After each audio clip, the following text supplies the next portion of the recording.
দর্শক, লাকসাম বাজার থেকে একটি সুরমা মাছ 2.5 কেজির উপরে। এই মাছটি কিনে কীভাবে আমি ধরা খেলাম তা আপনারা জেনে নিন। আমি প্রথমে এই মাছটি, এটা সামুদ্রিক মাছ, আমি বুঝতে পারছি। পরে এই মাছটি যে শক্ত থাকে এটা আমার জানা ছিল না। তো আমি স্বাভাবিকভাবে মাছটি কেনার পরে এখন কুটতে গেলাম। লাকসাম বাজারে দেখলাম 2 জন মাত্র কাটার লোক। এখন এগুলো সিন্ডিকেট সিস্টেম, আমি জানতাম না। কাটার জন্য ওনারা 100 টাকা দাবি করছে মাত্র 2.5 কেজি ওলা একটা সুরমা মাছ। তারপরে আমি বললাম এটা বাসা গিয়ে তাহলে কুটে। ভাই এটার কুটার সিস্টেম অন্যরকম, এটার চামড়া পুরাটা ছিলে ফেলতে হবে।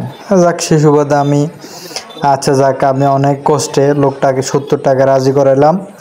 রাজি করানোর পরে ওই যে মাছটা প্রায় 2টার দিকে মাছ কিনছে, মানে 12টার দিকে, দুপুর 12টার দিকে। আর আমি কিনছি প্রায় 7:45 বাজে, সন্ধ্যা।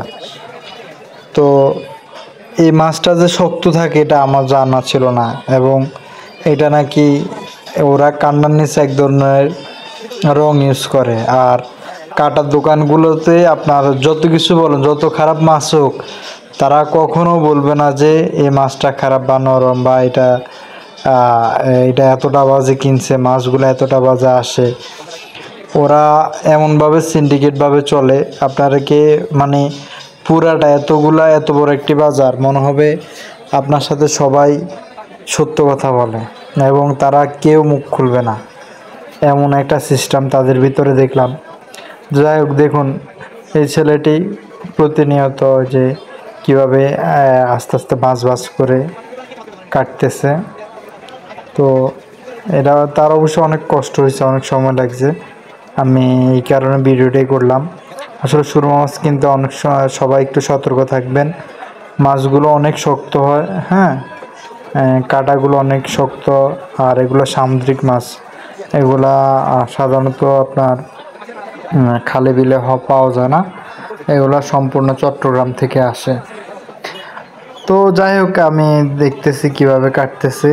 দেখুন চামড়া উঠেছে, চামড়া টানার সাথে যে পেটের যে চর্বির অংশগুলা, ওইটা চামড়ার সাথে উঠে চলে আসে।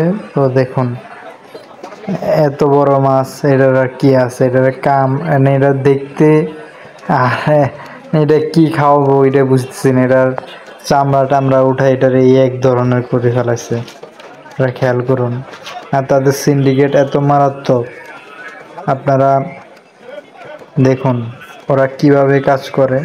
এবং এক রেট, এখানে 100, ওইখানেও 100, কেউ কম নেবে না, কারণ তাদের এখন দোকান 2টা। লাকসাম বাজারে দিনের বেলা সর্বোচ্চ 3টা দোকানে কাটা হয়। ওদের সিন্ডিকেট সিস্টেম খুব মারাত্মক, যেখানে যত রেট বলে তাদের রেটও একই। এরপরে হচ্ছে তাদের মাছের যেই কাটার ধরন, এখান থেকে আবার সিস্টেমে কিছু সরাইয়ে ফেলে, এই যে নজর রাখতে হয় প্রতিনিয়ত। আর মাছের দামের ক্ষেত্রে আমি বলি, ওরা তাদের একটি গ্রুপ আছে, মেসেঞ্জার গ্রুপ, হ্যাঁ, তারা অ্যাক্টিভ থাকে সবসময়। আজকে কোন মাছ কত রেটে ছাড়বে তারা আগে বাকিটা নির্ধারণ করে লাকসাম বাজার মানুষগুলো।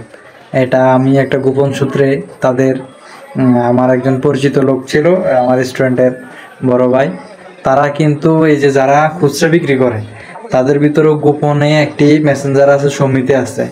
ওই সমিতি থেকে নির্দেশ দেওয়া হয় এই মাছ এত ওজনের, এত কেজি, এত টাকা করে রেট। এখন এর নিচে বিক্রি করলে ওদের ভিতরে আপনার তাদের সমিতি থেকে তাদেরকে এখান থেকে জায়গা থেকে উঠে দেয়।